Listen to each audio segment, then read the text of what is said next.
Coach and Elias, your opening remarks, please. Okay. Bonjour, salam alaikum. Bon, on avance dans la compétition et plus on avance dans la compétition et plus les matchs sont de plus en plus difficiles. On va jouer l'équipe championne du monde avec des joueurs de qualité, un entraîneur de grande qualité, le meilleur sélectionneur au monde. Nous, on va continuer sur ce qu'on sait faire, avec beaucoup d'ambition, pour essayer de créer la surprise et pourquoi pas aller en finale de la Coupe du Monde. Yes. Hello, yes.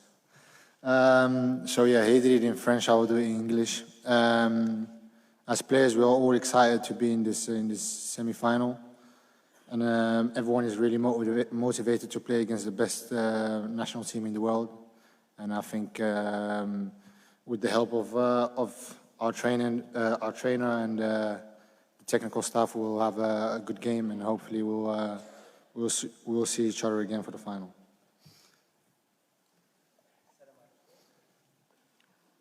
عديل الرحموني مدير موقع ماتش بريس بالمغرب.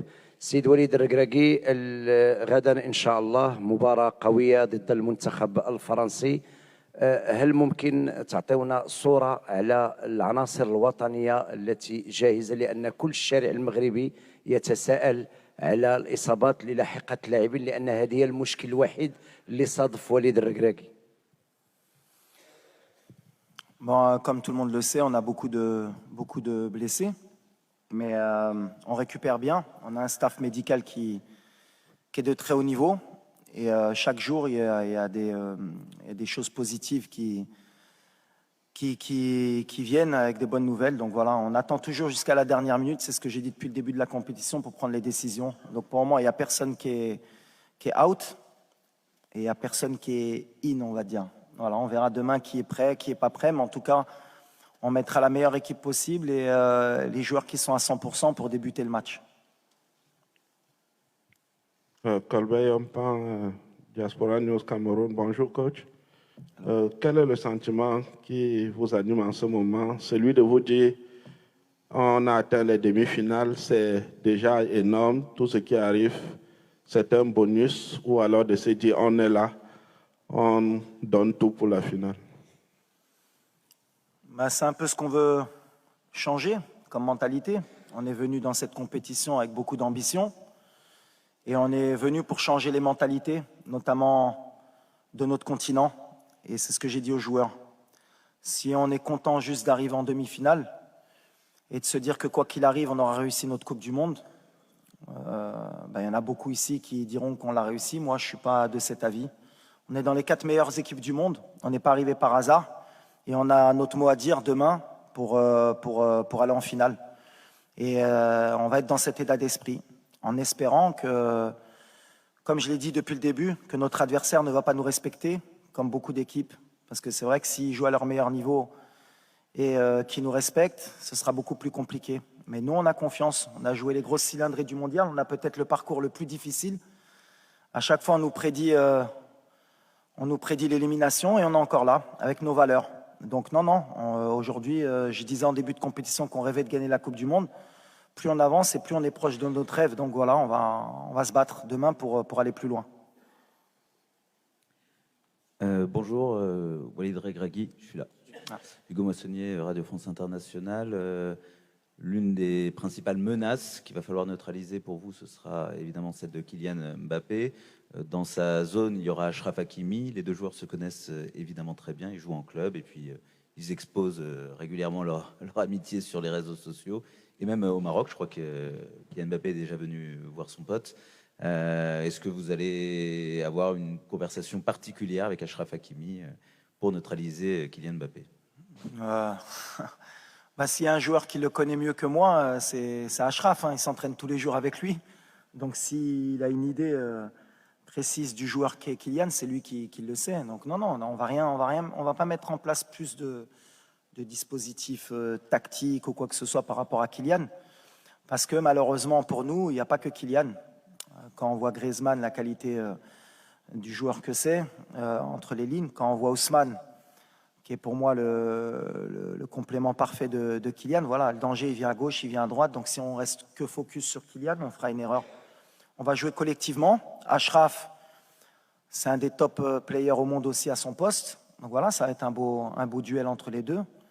Ces deux champions, je pense qu'ils ne vont pas se faire de cadeaux. Donc voilà, c'est que nous, on ne se focalise pas que sur Kylian, on se focalise surtout sur l'équipe de France, sur les problèmes qu'on peut leur poser. Et puis après, à l'arrivée, forcément, les problèmes qu'on peut poser, il faudra annihiler un peu Kylian, mais pas que. Et Achraf, le concernant, j'ai aucune inquiétude qu'il sera à 200%, qu'il est surmotivé pour battre son copain. Good morning, Mr. Regragui. Dario Ricci, Il Sole 24 Ore Italy. Please, in English. In your opinion, what will be the key points of the match from a tactical and a mental point of view? Thank you. The key for us is the spirit, you know, is a team spirit. Now we play same of club, not of national team.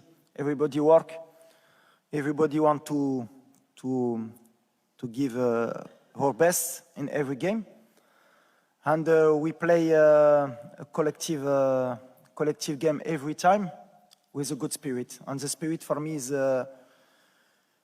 everything in the football. Is more important, and with the heart and the spirit.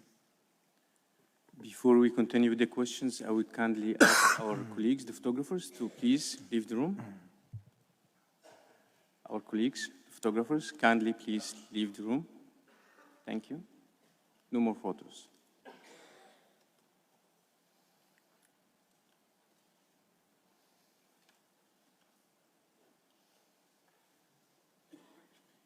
Please go ahead with the question.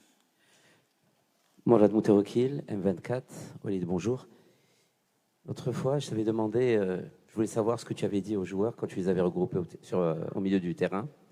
Et tu m'avais répondu, je leur avais demandé s'ils avaient toujours faim.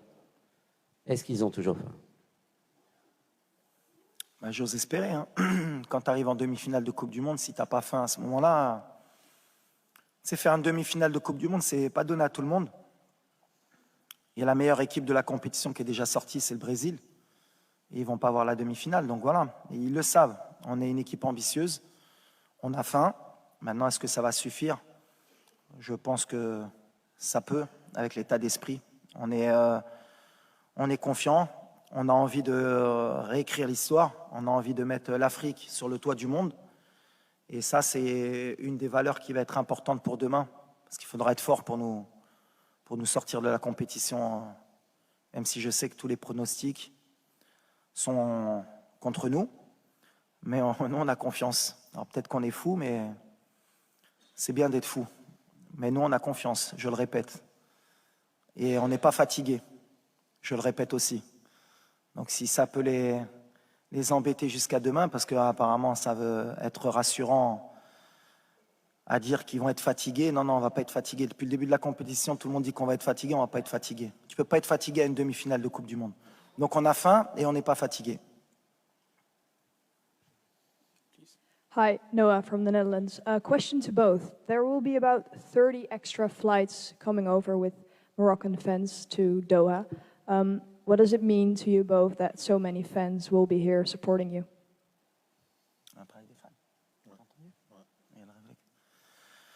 Well, for me, we have the best fan in the world, maybe with Argentine fans and Brazilian fans. I'm very happy because now the world begin to know what is a Moroccan fan. He's a crazy guy. He loves his country, he loves his club. He can travel anywhere to come to support your country. Maybe tomorrow you have more of 20,000 people minimum. He can come to support us. And I'm very happy because the World Cup can give this picture of the fans of Morocco. And tomorrow, sure, we play at home. And it's very important for us. Yes, and for me the same. I think all the Moroccan fans around the world, they come and support us, and it's a great honor and pride to play for these fans and make them proud. So I think it's really important for us that we go out there and perform and make these fans happy, because like the manager said, they are the best fans in the world. So we are out here to give our all and hopefully at the end be the best. نجيم منقود. السر الكراكي انت تزاديتي في فرنسا، مسارك وتكوينك الاحترافي كان فيها. تمنيتي كيف قلتي في السابق تلعب مع هذا المنتخب وتحققت الامنيه في نصف النهايه. واش المعرفه ديالك بهذه الكره ومعك لعابه عندهم نفس المسار بوفال وسيس غيعطيك الاسلحه باش نوصلوا للفينال؟ شكرا. Non, je rentre pas du tout dans ce contexte. Moi, je suis né en France, j'ai la double nationalité. C'est un honneur et un plaisir de rencontrer la France, mais c'est que du football. Donc voilà, moi je viens, je suis entraîneur de mon équipe nationale. On va jouer la meilleure équipe du monde et ce qui m'importe, c'est pas de jouer contre la France ou l'Angleterre ou le Brésil, c'est de me qualifier. Maintenant, c'est sûr que ça va être particulier, surtout pour mes proches, pour ma famille, pour mes amis. Mais moi, en tout cas, en tant qu'entraîneur, c'est quelque chose qui me trouble pas et qui m'intéresse pas du tout. Je suis là en tant qu'entraîneur de football et ce qui m'intéresse, c'est de gagner. Alors, on a la France, si ça avait été l'Angleterre, ça aurait été pareil. Mais ce qui m'intéresse surtout, c'est de jouer la meilleure équipe du monde. Pour un entraîneur, c'est toujours bien de pouvoir se tester et de voir à quel niveau on est arrivé avec notre équipe. Mais même pour les joueurs, c'est le message que je leur porte. On ne fait pas attention à savoir contre qui on joue. Alors, on avait joué la Belgique, on avait des binationaux aussi. Et le message, il est toujours le même. On joue pour le Maroc et on joue un match de football. Et ça doit être la fête. Et je pense que pour tous les binationaux franco-marocains, ça doit être une fête. Et quoi qu'il arrive, eh ben, je pense qu'on fera la fête ensemble sur les champs, que ce soit si c'est le Maroc qui gagne ou la France. Parce que voilà, on vit ensemble et on est content d'être ensemble. C'est le plus important. Salam alaikum, c'est Walid, c'est Ilyas. Vous allez rencontrer le dernier finaliste de la Coupe du Monde. On connaît les qualités de la France, notamment avec ses joueurs offensifs. Pensez-vous qu'il faudra exiger plus de conservation du ballon de la part de vos joueurs afin de casser le jeu français et tenter de créer plus d'occasions? Ou gardez-vous ce système de défense collective en tentant d'être dangereux sur les contre-attaques? Merci, c'est Walid. Non, on va jouer comme on sait faire. Alors après, il y a la mode, c'est ce que j'ai dit, je vais le répéter, puisque maintenant on est en demi-finale, c'est bien, il y aura peut-être plus d'écho. Cette possession de balle, mais c'est extraordinaire. Comment même vous, les journalistes sportifs, ça vous fait rêver. 60-70% de possession de balle, tu as fait 2 tirs dans le match. Les XG, ça c'est la meilleure invention pour les coachs ou pour les joueurs. Les XG. On aurait pu gagner parce qu'on a eu 4 de XG. Mais tu as un attaquant en bois qui a loupé 4 occasions et tu as donné 4 XG pour rien. Nous, on est là pour gagner. On n'est pas la possession, si on peut l'avoir, on va la prendre. S'ils ne nous la laissent pas, eh ben on va leur laisser. Mais on va se battre avec nos moyens pour gagner. Et je pense qu'il y a un sélectionneur en face de moi qui est le meilleur au monde pour moi et il a très bien compris ça depuis longtemps. Et il gagne comme ça aussi. Donc voilà, nous, on est là pour gagner. Alors après, parler de est-ce que vous allez avoir la possession? S'ils nous la laissent, on va la prendre. Je ne pense pas qu'ils vont nous la laisser. Et s'ils ne nous la laissent pas, il faut qu'on sache comment faire, comme on a fait les matchs d'avant, pour les empêcher de tirer le plus de fois au but et qu'ils aient le moins de XG possible pour nous battre. C'est le truc. Mais on y va pour faire un coup et pour gagner. Mais la possession, je vais demander à Infantino, s'il peut donner 1 point ou 3 points à partir du moment où on peut avoir 60% de possession, ça va changer beaucoup dans les championnats. Parce qu'à part City, qui est à chaque fois à 70 de possession, mais la possession... Je suis passé par là, moi, la possession. C'était mon rêve. Moi, Guardiola, à un moment donné, il m'a rendu fou, lui aussi. Ah ouais, tiki-taka, la possession. Ah ouais. C'est sûr que quand tu as De Bruyne, quand tu as Bernardo Silva, quand tu as XY, la possession, c'est bien. Gagner. Moi, ce qui m'importe aujourd'hui, c'est que l'Afrique, aujourd'hui, parce qu'il y en a beaucoup, et notamment les journalistes européens qui ont critiqué un peu notre jeu, moi, je pense que ça les embête aujourd'hui de voir une équipe africaine jouer un peu comme les équipes européennes qui ont compris. Alors, je sais que ça fait plaisir de temps en temps. Ils étaient sympas, ces Africains. Il y avait un peu de danse, ça jouait bien, ils nous ont fait plaisir. Bouffal l'a mis 2 petits ponts, c'est magnifique. Mais il rentre à la maison. Non, c'est fini. On est passé à autre chose. On a envie de gagner. On a envie de gagner pour l'Afrique, on a envie de gagner pour pour les pays qui sont en voie de développement, qui dans le football, pour qu'ils apprennent qu'aujourd'hui on peut gagner avec un minimum, parce que c'est le football. Il n'y a pas qu'une manière de jouer. Et je prends exemple sur la France. Parce que c'est bien beau, mais moi 2018, ils m'ont fait rêver la France, comment ils ont joué. Ils ont tout compris. Ils ont explosé tout le monde. Et contre l'Angleterre, ils n'ont pas eu 40 occasions. Ils ont explosé tout le monde. C'est la meilleure équipe. Si on peut prendre un peu exemple sur eux, demain, pourquoi pas. Mais XG, possession, c'est bien. Les datas, je crois qu'on a 0,01% de chance de gagner la Coupe du Monde au départ de la compète. Je ne sais pas, on est monté ou pas à peu près. Peut-être on doit être à 0,03 peut-être maintenant. Mais on va essayer de faire mentir cette statistique. Alors peut-être demain, je vais passer pour un con. Hein. On va dire, ah, il a trop parlé. On est à 12. Alhamdoulilah. Alhamdoulilah. Mais on va essayer de monter après le match un peu plus.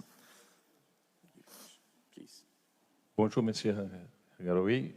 Bonjour, cher. Je suis Fernando Valeca de Barros, je suis freelance, je travaille pour l'État de São Paulo dans cette Coupe du Monde. Il y a 8 mois, votre prédécesseur, il y a eu des énormes difficultés pour souder une équipe. Vous arrivez, vous formez un groupe avec des joueurs des origines différentes, et le Maroc est là, c'est une réalité. Vous êtes dans les carrés finales. Explique-moi un peu les secrets pour souder un groupe, qu'est-ce que vous avez fait. Et pour Cher, je voudrais savoir sur l'idée de faire venir les familles. Avec qui de votre famille est ici avec vous et quel support cette expérience de venir avec vos proches vous donne comme force. Merci beaucoup. Bah, pour moi, il y a mes parents, il y a ma femme, mais après, il y a tous les joueurs aussi, tous les parents des joueurs, on est tous une famille. Et je pense que ça, c'est une force à nous. Et j'espère qu'on continue comme ça parce que c'est beau à voir. Si tu vois les vidéos après le match et tout, avec les joueurs, avec leur maman et avec leur papa, c'est quelque chose de beau. Tu as des larmes dans les yeux. Donc, oui, ça donne une force incroyable. Et on va utiliser cette force pour les prochains matchs. Ben, par rapport à la situation, ce que j'ai pu apporter, je pense que c'est surtout les joueurs. Moi, j'ai essayé de créer rapidement un groupe, c'était important. Et j'ai beaucoup réfléchi à comment aborder le tournoi, parce qu'en fait, la compétition de la Coupe du Monde, ça n'a rien à voir avec des qualifications ou avec une préparation sur du moyen ou long terme. Donc on était sur du court terme, il fallait préparer une équipe pour un tournoi. Comment faire pour gagner des matchs dans un tournoi et se qualifier? Donc on a beaucoup réfléchi avec le staff. On a mis beaucoup de petits détails en place, notamment la venue des parents, des familles, pour essayer de créer un état d'esprit qui puisse nous aider à nous surpasser dans cette compétition. Et ensuite, tactiquement, on a été au plus facile et au plus rapide. C'est-à-dire d'être une équipe très bien organisée, qui fait des sacrifices et qui a confiance en elle. Donc voilà, pour le moment, ça nous a réussi, ça aurait pu ne pas marcher. Mais on a pris des options qui aujourd'hui nous donnent raison. Et je suis content pour ça, parce que les joueurs, surtout, ont adhéré et ont cru au projet. Et je suis tombé sur des vrais bons gamins qui aiment leur pays et qui m'ont suivi. Donc voilà. السلام عليكم. هشام فرج من الشركه الوطنيه للاذاعه والتلفزه المغربيه. مرحبا سي وليد، سي الياس. سي وليد، انا ما بغيتش نسولك على المباراه لانه المباراه تقريبا قلتي كل شيء، ولكن اليوم كيفاش نستثمروا هذا النجاح اللي حنا اليوم فيه؟ صراحه هو انجاز كبير ديال كره القدم الوطنيه. فرحنا انا وتابعنا لاعبين ديال الدوري المغربي وديال البطوله انهم حاضرين، لانه كان هناك بعض من شكك في قدرات اللاعبين المحليين انهم يكونوا يعطيوا الاضافه. على مستوى المراكز التكوين كنتابعوا اكاديميه محمد السادس ومراكز اخرى اللي كتعطي لاعبين. كيفاش نستثمروا هذا النجاح باش نبقاو غاديين في هذه الاستمراريه ونشوفوا لماذا ان شاء الله نحققوا كاس افريقيا وتكون نجاحات ديال الكره المغربيه؟ شكرا. Non, mais le plus important pour moi, et le message que je veux envoyer, c'est que je ne veux pas qu'on commence à catégoriser les joueurs qui intègrent l'équipe nationale. Les joueurs de Botola du championnat local, les binationaux, les joueurs de l'académie. Non, non, quand on intègre l'équipe nationale, on est marocain, on vient avec ses qualités, et parce que le sélectionneur pense que tu peux apporter quelque chose. Et moi, sur les 26 joueurs que j'ai choisis, j'ai pas fait de quota. J'ai regardé ceux qui pouvaient apporter quelque chose à l'équipe et qui pouvaient donner un plus.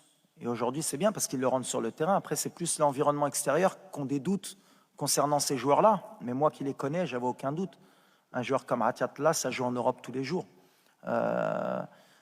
Yahya Jebran, ça joue en Europe tous les jours. Dari, même s'il a eu quelques complications à un moment donné à Brest, mais c'est un jeune joueur, il va progresser comme Aguerd à l'époque à Dijon.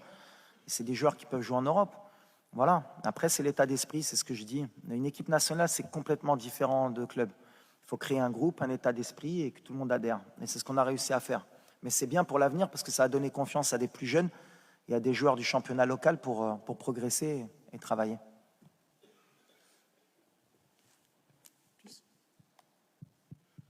Bonjour coach, Luis Miguel Pascual de l'Agence de presse espagnole, ici. No. Please ask the question in English, French or Arabic. French, no, Spanish is okay. Je parle en français, vous inquiétez pas. Ah, okay. En français. Please.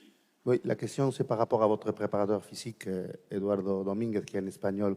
Comment est-ce qu'il s'est intégré dans cette famille que vous avez créée dans l'équipe marocaine et si vous pouvez nous parler un peu de son travail, merci. Mais pas que Edu, il y a Juan aussi. J'aime bien la préparation espagnole, qui est beaucoup faite à base de ballon. Et c'était ma priorité au départ d'avoir un staff pratiquement 100% marocain. J'ai fait une exception juste pour la préparation physique. Pas qu'au Maroc, on n'est pas bon. Au contraire, on a des très bons préparateurs, mais je voulais apporter une touche spécifique avec la préparation physique espagnole. Et Edu, il nous apporte tout ça. Il s'est très bien intégré. Il a une capacité d'adaptation. Et je l'ai aussi pris parce qu'il avait entraîné dans le monde arabe. Il avait entraîné aux Émirats et en Arabie Saoudite aussi. Donc, il connaissait aussi la mentalité arabe. Donc voilà, mais on est très, très heureux de sa venue. On est très heureux de son travail. Bonjour Walid. Emmanuel Branguet pour l'agence France Presse. Tu connais forcément très bien le football français, puisque tu en es aussi. Est-ce que tu peux parler du fait que la formation marocaine a été relancée, notamment par l'Académie Mohamed VI, etc., et que c'est aussi un long processus et un long travail, et que cette équipe de 2022, elle arrive de très loin, à la fois du recrutement, d'aller rechercher des binationaux et de former des joueurs au pays? On a la chance que Sa Majesté, que Dieu l'assiste, a mis beaucoup de moyens pour faire progresser le football au Maroc. Et c'est aussi en grande partie sa réussite aujourd'hui, d'avoir créé l'académie, d'avoir mis les moyens dans les installations au Maroc, avec la création de beaucoup de stades, beaucoup de terrains d'entraînement. Et l'académie, bien sûr, fait partie du projet royal. Et c'est bien parce qu'on a toujours bénéficié des binationaux au Maroc. Moi-même, je suis venu jouer en étant binational et la génération de 2004, il y avait beaucoup de joueurs formés en France. Mais on a vite compris qu'il fallait aussi créer de la formation chez nous, avoir des forces vives qui font partie du pays. Et avec l'arrivée de joueurs comme El Nasseri, Tegnaouti, Ounahi, Aguerd, d'autres joueurs comme Banoun, Dari, qui sont des produits locaux, on va dire, et ben c'est bien. Ça veut dire que l'Afrique et le Maroc progressent dans ce sens-là. Et ils ont enfin compris qu'il fallait se prendre en main. Et Sa Majesté a eu cette vision. Et heureusement pour nous, aujourd'hui, elle fonctionne. Et elle montre au monde que voilà, au Maroc, on avance et on travaille, comme je l'ai dit. سؤالي باللغة العربية. كريم عبد المحسن موقع كورة. بداية بهني الكابتن وليد على الإنجاز اللي حققه ونتمنى إن شاء الله إن هو يكمل لنهاية الحلم اللي قاله من أول يوم. بعد النجاح الكبير اللي الكابتن وليد حققه في كأس العالم بالتأكيد في عروض كتيرة سواء جت أو هتيجي بعد نهاية البطولة. هل الكابتن وليد قراره إن هو الاستمرار مع منتخب المغرب أيا كان الوضع ولا ممكن ياخد تجربة جديدة؟ شكرا. Alors, merci, mais nous, on est concentrés sur la demi-finale. Et le message que je veux envoyer aujourd'hui, justement, c'est parce que je vois depuis 2-3 jours, on a envie d'être satisfait et de dire quoi qu'il arrive, on aura réussi notre mondial. Et je veux changer ça. Alors vous allez me prendre pour un fou, mais non, c'est pas comme ça qu'il faut qu'on pense. On veut aller en finale, on veut gagner la Coupe du Monde. Et ce n'est pas des paroles en l'air. On n'est pas là pour être content juste d'avoir mis l'Afrique en demi-finale de la Coupe du Monde. Il faut qu'on aille plus loin. Peut-être qu'on n'aura plus cette occasion. Donc pour ça, les joueurs, ils sont prêts à tout. Le staff est prêt à tout pour créer la surprise demain, comme on l'a fait contre la Belgique, la Croatie, l'Espagne, le Portugal. Alors on tombe sur la meilleure équipe du monde, mais peu importe. Aujourd'hui, on est vraiment concentré et on a une énergie qui va être extraordinaire, qui va nous pousser demain pour rééquilibrer un peu les débats. C'est comme un match de coupe. Voilà, quand il y a l'envie, quand il y a la ferveur, quand il y a le public, je pense qu'on est capable. Me concernant, moi, sur mon avenir, je suis marocain, je suis concentré sur mon équipe nationale et j'aime mon pays. Voilà, c'est le plus important. Walid Regragui, bonjour. Lassana Camara de panafricanfootball.com. Je vous ai connu à Corbeil-Essonnes. Les Tartérés, les quartiers difficiles, ça vous dit quelque chose. Est-ce que le fait d'avoir commencé à jouer là, d'être formé là, ça vous aide à comprendre les joueurs maintenant? Parce que beaucoup d'entraîneurs africains ont cette difficulté-là à comprendre les joueurs qui viennent de la diaspora. Et en plus de ça, conjugué à ça, vous étiez entraîneur du Wydad. Le 31 mai, vous étiez champion d'Afrique. La Ligue des champions africains, vous l'avez gagnée. Là, le 18 décembre, vous pouvez gagner la Coupe du Monde. Et toute l'Afrique attend que ça. On a fait aussi. Les journalistes africains ont suivi nos équipes africaines. Chaque année, c'est les branlés sur branlés. Ça sera la première fois de ma vie que je ne supporterai pas l'équipe de France parce que je suis l'équipe de France depuis 5 ans. Mais je veux cette coupe-là. Le Maroc, il faut donner cette coupe-là à l'Afrique. Inch'Allah. Non, écoute, ouais, j'ai grandi à Corbeil, dans les quartiers populaires. Après, j'ai pas envie d'en faire une histoire. Le jeune de banlieue qui réussit, il est parti d'en bas. C'est magnifique l'histoire. J'ai vu, il y a plein qui sont partis dans mon quartier où j'ai grandi il y a 30 ou 40 ans pour faire des storyboarding de regarder, on peut réussir. C'est un truc comme pour... j'ai envie de changer les mentalités. Compétences. Qu'on vient de banlieue, qu'on vient de Saint-Germain-en-Laye, t'es bon. Alors oui, je viens des quartiers, c'était un peu plus difficile pour nous, on le sait, il faut se battre 2 fois, 3 fois plus, mais ce n'est pas un frein pour moi et ce n'est pas un critère pour me plaindre. Je suis là où je suis aujourd'hui et je suis concentré pour faire une demi-finale. Si ça m'aide, oui, forcément. Parce que d'où on vient, on a 2 fois plus faim et comme on s'est battu 2 fois plus, et ben forcément, c'est peut-être plus facile à passer ce message-là. Mais ce n'est pas une raison ou une excuse valable pour essayer de créer des histoires. Je suis là avec mes compétences, j'ai passé mes diplômes, j'ai fait 10 ans d'entraîneur avant de prendre la sélection. Je travaille au quotidien, j'essaye d'avoir les meilleurs résultats possibles et j'essaye de montrer le bon exemple. Et si en plus mon parcours, ça peut permettre de faire rêver quelques gamins, que ce soit en banlieue, que ce soit en France ou en Europe, partout dans le monde, mais surtout en Afrique, eh ben, tant mieux. C'est l'objectif aussi, attention, je ne mens pas. Mais aujourd'hui, je suis en mission. Il est là, le petit, hein? On est en mission ou pas? Pas là pour rigoler, pas de fatigue, je le répète, pour ceux qui pensent, on n'est pas fatigué. Demain, on va courir. On a envie de rentrer dans l'histoire pour le Maroc, pour l'Afrique, pour le Maghreb aussi, pour nos frères aussi, Algériens, Tunisiens, Égyptiens, Libyens, pour l'Afrique subsaharienne, pour tous ceux qui ont rêvé un jour de voir l'Afrique en demi-finale ou en finale de Coupe du Monde. On a l'opportunité là, il ne faut pas la gâcher. Moi, c'est surtout ça que je me rends compte. Je n'ai pas envie qu'on attende 40 ans après pour qu'une équipe africaine ait la chance et qu'il y ait la même conférence de presse dans 40 ans et qu'on dise vous pouvez passer. Non, on a l'opportunité demain de rentrer dans l'histoire, de ramener une équipe africaine en finale de Coupe du Monde. Et comme je suis quelqu'un d'un peu fou et que je suis un peu tout ce qui se disait même avant la Coupe du Monde, on a été beaucoup critiqué les pays africains. Il y a beaucoup aussi de commentateurs sportifs qui disaient oui, mais l'Afrique, avoir 5, c'est déjà bien et ils ne sont pas assez bons. Ben, il y a des moments où il faut marquer le territoire et dire non, on est là. On est là et aujourd'hui, on a l'opportunité. Alors, on tombe, la France, c'est la meilleure équipe du monde. Ça va jouer sur des détails, mais on va essayer de le faire. On va essayer de le faire, Inch'Allah. Bonjour Walid, bonjour Ilyes, bonjour Thabit. Il y a un vrai décalage aujourd'hui entre le public, la presse sportive d'un côté et les entraîneurs de haut niveau, et je souligne le haut niveau, les entraîneurs modernes de l'autre côté. Malheureusement, ces entraîneurs modernes, même quand ils viennent dans des émissions de télé et de radio, ils restent superficiels. Qu'est-ce qu'il faut faire pour vulgariser le football moderne, vraiment? Parce qu'il y a un vrai décalage. Est-ce que ce n'est pas du rôle même des entraîneurs de haut niveau de vulgariser plus ce football moderne qui n'a rien à voir avec les acquis historiques? Non, non, après chacun a son avis sur le football. Après, vous c'est normal, vous faites aussi votre métier, nous on fait le nôtre.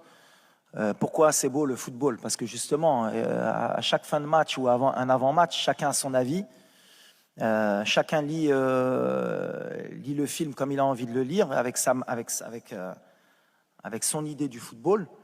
Et voilà, on gagne de plusieurs manières, on perd de plusieurs manières. Il y a des forces en présence, il y a des équipes qui sont moins bonnes, il y en a qui sont plus fortes, et à l'arrivée, des fois, c'est les moins fortes qui gagnent, et il faut essayer de justifier le pourquoi du comment. C'est le football, c'est pour ça qu'on aime ce sport, c'est pour ça que c'est le sport le plus populaire, et que c'est le sport qui peut permettre peut-être d'avoir des milliards de personnes dans le monde qui suivent un match de foot, et c'est pour ça que c'est magnifique. Alors après, voilà, on peut parler football des heures, on peut ne pas se mettre d'accord aussi pendant un certain temps, mais moi, l'idée que j'ai du football, c'est que déjà, c'est une manière de rassembler les gens. C'est une manière de faire passer des messages et positifs à chaque fois. C'est comme ça qu'il faut le voir.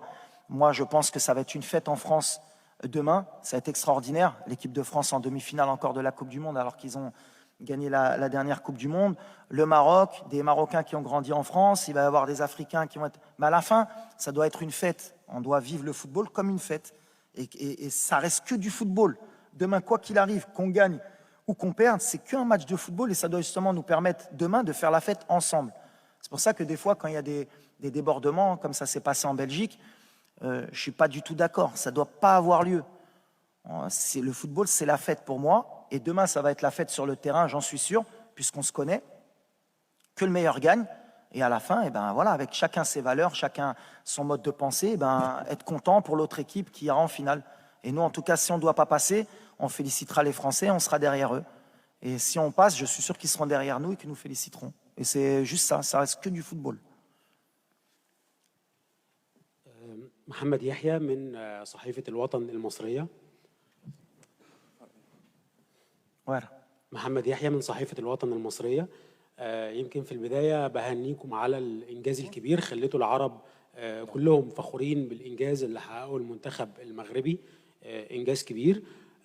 سؤالي للكابتن وليد، هل الإنجاز دوت ممكن نشوف مدربين عرب على منصات التتويج بعد كده مرة تانية؟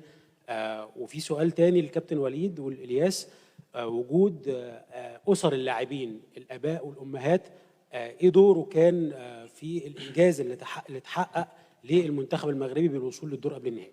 شكرا.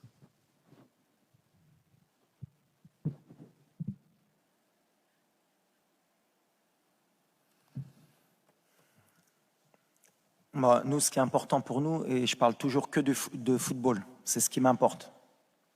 Nous, on essaye Déjà, on représente le Maroc, donc on a une image à donner de notre pays à l'international parce que la meilleure tribune, c'est la Coupe du Monde. Donc si c'est bien ce qu'on a pu véhiculer, c'est-à-dire le rapport entre les joueurs, les familles, notre culture, d'où l'on vient, comment on est, comment on peut se comporter avec nos mamans, avec nos épouses, parce qu'il y a beaucoup aussi de gens qui ne connaissent pas vraiment notre culture, et ben c'est une bonne tribune. Mais après, nous, surtout, ce qu'on veut montrer, c'est notre football sur le terrain. Alors, on représente, aujourd'hui, on nous parle qu'on représente bien sûr le monde arabe, l'Afrique, le Maroc. D'abord, on représente le football, notre manière de jouer, le Maroc. On représente notre pays, comment sont les Marocains, comment ils vivent le football. Je vous ai dit qu'on était un peuple de passionnés. Il y aura sûrement 20 000 personnes qui vont se déplacer. Et quand on connaît les moyens des gens marocains pour venir au Qatar, se déplacer, mettre beaucoup d'argent, c'est pratiquement un budget pour certains pour venir supporter leur équipe, tout comme les Argentins, les Brésiliens, ça montre la ferveur du peuple marocain pour le football. Donc si on peut le montrer, c'est bien. Si on peut faire rêver des gamins dans le monde, que ce soit en Afrique ou dans le monde arabe, c'est encore mieux. Et si on peut donner une image positive de notre pays, du monde arabe, de notre religion aussi, c'est encore mieux aussi. Parce que comme je l'ai dit, le vivre ensemble, c'est le plus important. Et je pense que le Maroc, notamment, c'est un pays qui a toujours montré beaucoup de respect pour toutes les religions, pour toutes les cultures. Et c'est un pays qui est magnifique. Et je parlais de Nia, c'est un pays qui est vraiment Nia, le Maroc. Alors vous traduirez en brésilien, en anglais, en français la Nia, vous chercherez, comme ça, ça vous obligera un peu à comprendre. Mais le Maroc, c'est cette qualité. On est accueillant, on est prêt à donner, et des fois on n'attend rien en retour. Alors ça peut être un défaut, mais c'est pour moi une qualité. Et donc si on a pu montrer aux yeux du monde qui sont les Marocains, qu'est-ce que le peuple marocain, et grâce à Sa Majesté, que le Maroc progresse et qu'on avance, eh ben c'est magnifique. Il n'y a pas meilleure tribune que la Coupe du Monde, et je pense qu'on a montré un bon exemple, et on va essayer encore demain de montrer un bon exemple avant et après le match. Ben, pour moi, le coach, il a tout dit. Hein. Il y a rien à rajouter. Donc, tout dit, le coach. Okay. Last question to the coach before we give 2 questions to Ilyas, and then we wrap up the press conference. Hello, here in the middle. Yeah. Benjamin Zumel from Germany. My friend from Deutschland, Bayern Munich. Hello. One question to the player: how would you describe your coach? How is he like talking to your players? What would you say is important to him? And then to the coach, what's the right answer? So, what are the principles of your work? What do you want to see from your players when you work with them in training or even outside in the camp? well, first of all, I think you can see what he did with the players. He created an environment that was really like a family. And I think, in my humble opinion, I think he's the best coach in this tournament. Although people will say he's very young or not experienced, but I don't think we as players, we really care about that. I think he's the best possible man to take us as far as possible. And it's not only about football, it's also in life. I think he teaches a lot of things outside of football, in life, with our wives, with our parents, religion, whatever. Whenever you have a problem, you can go to him, and he will be your dad, your big brother in that moment, outside of being a coach. So I think he's the best man at the moment, and we all wish him the best, because he truly deserves the best. Wow, I think tomorrow he plays Shahir.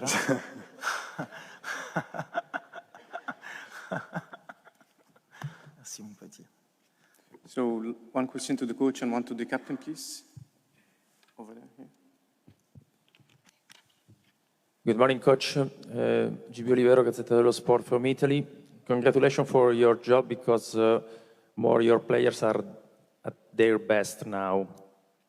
Do you think they will play so well also in their clubs after World Cup? And this tournament is for them a magical period or the turning point of their career? Thank you.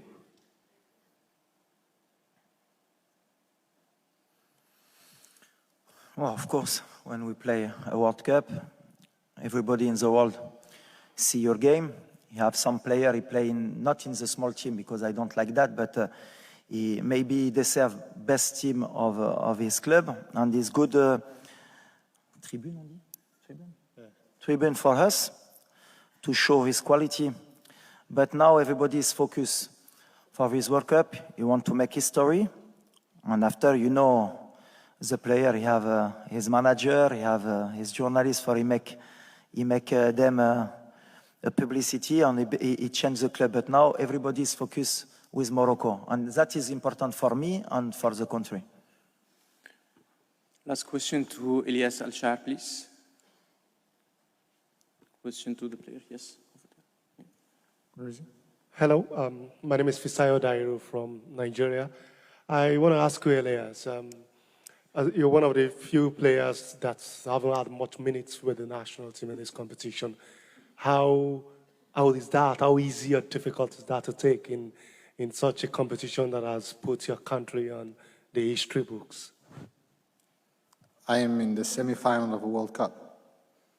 Me, as a little boy, I could have never, ever dreamt of something like this.